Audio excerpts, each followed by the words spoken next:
We conduct a wide variety of background investigations for a lot of different reasons. Sometimes it's due diligence on companies who want to do business together. Other times it's a threat assessment as part of an employee termination. Sometimes the background investigation is part of a larger investigation like fraud or employee misconduct. Our most common background investigation, though, is a pre-employment background investigation. If you're hiring someone, you want to make sure you know as much about the person as possible before you bring them on board.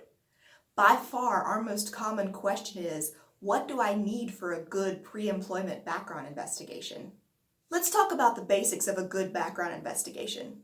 The first thing we're always going to think of is an address history. For us, this is critical. It helps tell us where we want to look when we conduct all of the other searches.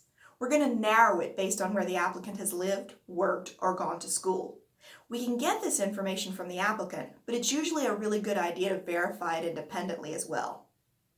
Criminal history is probably the next most common thing we're interested in. Again, we're going to look where the applicant has lived, worked, or gone to school in the last 10 years. Depending on the jurisdiction, we're either going to search statewide records or county-level records. After those two items, the searches that we run are really going to depend on the needs of the position. For some jobs, this might be where you stop. It might be enough to know that their criminal history is acceptable to the position you're trying to fill. But other positions are going to require a little more scrutiny. Is this a position that has access to financial information, or is a position of greater responsibility? You're probably going to want a federal record search.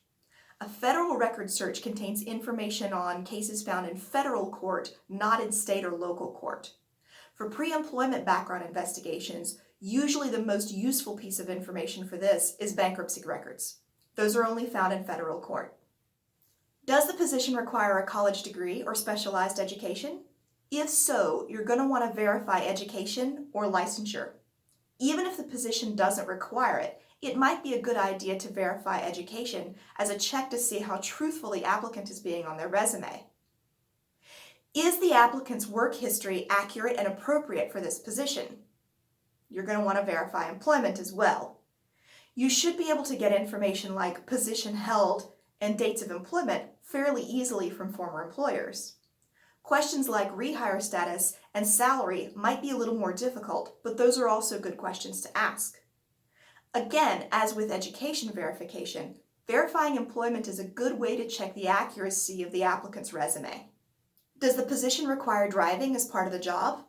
If so, then you're probably going to want a driving history. For some of you, this may be a requirement of your insurance provider. Does the position have access to financial information? If so, then you're probably going to want a credit report.